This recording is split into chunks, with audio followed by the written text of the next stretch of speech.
Welcome po muli mga kayo-militious. Magluluto tayo ngayon ng pork hamonado at ito naman po ang ating mga gamiting ingredients. Ito pork belly ang gagamitin natin. Pineapple juice, sliced pineapple, brown sugar, soy sauce, cracked corn pepper or pamintang buo, garlic, salt and dash of pepper powder. Okay, start na tayo. First step, imamarinate muna natin to sa soy sauce itong ating pork liempo. I-coat lang natin sa soy sauce yung ating pork. Din i-pan fry natin to hanggang mag-brown yung outer part ng ating pork. I-brown ko lang ito. Okay, ready na to para isa lang. Ito may pinainit na kong pan. Naglagay lang ako ng konting cooking oil.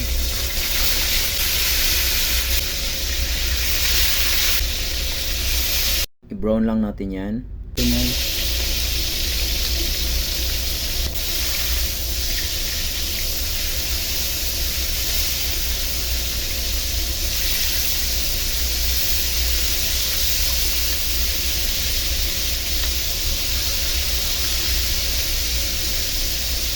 Kailangan ko lang i-brown yung buong outer part ng ating karne.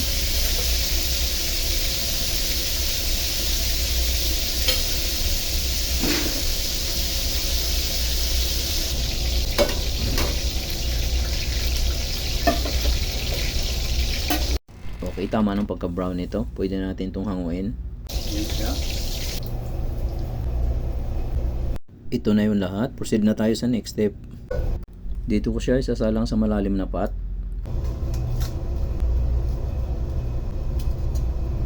At this point, ilalagay na natin lahat ng ating panimpla maliban sa sliced pineapple.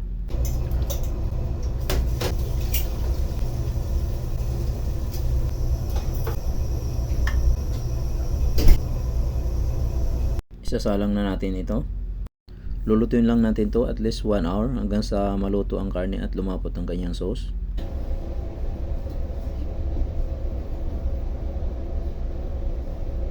Wait lang natin na kumulo siya at iset na natin ang ating stove sa pinakamahina. This time, cover na natin. After 1 hour, check na natin. Wow, look at the color. So okay, ito na, done na ito. Luto na itong ating pork hamonado.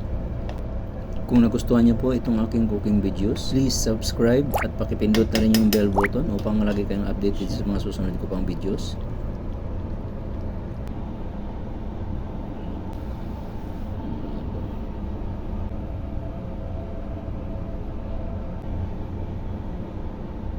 Ito naman po ang na-slice na. Muli po, ito na ang ating finished product ng pork hamonado. Thank you for watching.